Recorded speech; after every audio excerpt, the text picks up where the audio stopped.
Welcome into Vibrational Sciences. We're exploring the nature of reality here, and we're going to see what message is coming in for you today. So, this is really important because as humans, we are often really hard on ourselves.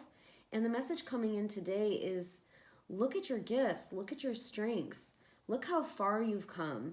You know, it's a really typical attitude, at least from where I came from. And I think a lot of humans have gone through this as well. Like in the 3D realm, we look at where things haven't worked out in our favor as failures, but spirit never sees that. Spirit just sees how life is a reflection and it's giving you feedback.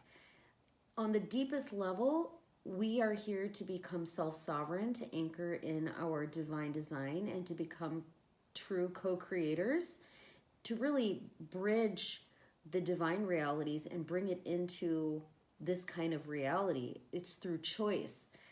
But Spirit wants us to see that there's no failure, actually. Like the baby that's falling before they start walking, there's never any failure. It's look how far you've come. And that's really important because when we choose that kind of attitude, then the quantum reality is going to reflect that back to us. First, we're going to start feeling better, right? We first start generating feelings of self-worth, acknowledgement, validation, and then we start manifesting or actualizing at the physical level of reality once we build enough momentum. So this is really, really beautiful and really powerful.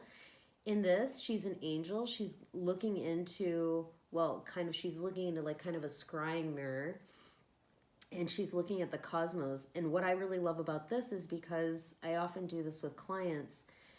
When I want them to experience who they really are, I take them into what they consider to be their most beautiful place. So we go inside to our most beautiful place, and then after they're feeling all yummy in this wonderful place, I say, this is the place where you are truly you. And these frequencies and these symbols and these objects, it's often like a beach or somewhere really beautiful in nature, is the closest approximation to your true reflection. Because your most beautiful place wasn't necessarily your body in a mirror. It was a place where you felt like yourself. So it's a really, so this card, I'll just show it to you again. This beautiful angel who we really all are. We're all very divine beings who've chosen a very adventurous experience and trip to Earth. We're really so much more. So this card to me is saying that reflect on that. Reflect on your multidimensionality. Reflect on how much broader you are than just the human character, you know, you kind of woke up and realized you were. You're unfolding. There's never any failure here. You're always getting feedback. And it's not about being better. It's about acknowledging what is, the truth of what is. And the only way we're going to see that is if we reflect on it. You know, if we just accept. Now what's coming to mind is, I think this was Albert Einstein. You know, a lot of quotes are ascribed to him.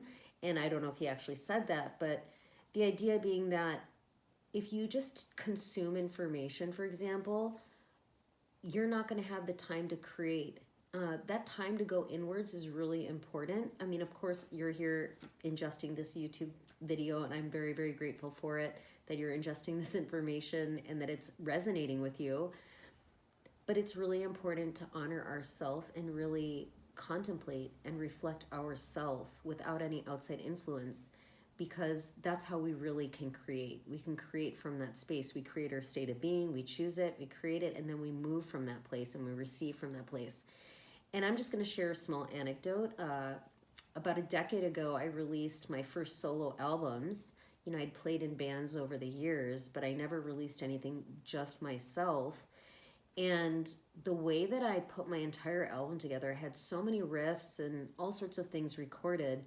But the way I put it together is I did 1 week of no reading.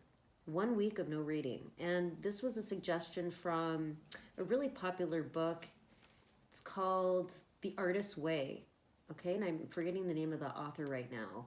But it's an amazing book. And one of the exercises in that book is to not read or ingest any material, no reading for 1 week. In our like very heavy data society, it's like really a stretch, but I did it. I did it for 1 week. I actually was still reading my spiritual kind of, I was reading like whatever my Sufi poetry or whatever I did in the morning, just because that's part of my like practice.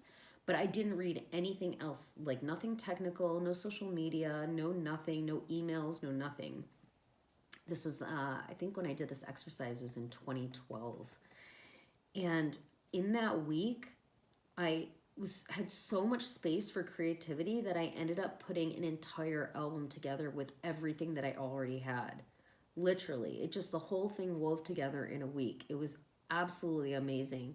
That would have never happened if I just didn't take that space and that time. So the message for today that Spirit's really emphasizing is take some time, give yourself a pat on the back, spend some time in seeing how far you've come. Not all of our quote unquote accomplishments are going to be measurable by societal standards. Only you're going to know. You're going to see. You'll see the way that you process information now, the way that you respond to life instead of reacting. And Spirit's saying, like, acknowledge that. You've come so far. If you enjoyed this message, please like, comment, share, subscribe, all the things. This is a new channel, so I really appreciate it. We're diving into the nature of reality, metaphysics, manifesting, and mysticism. If you're interested in coaching, readings, or visionary art, you can check that in the description box below, and I will see you in the next message.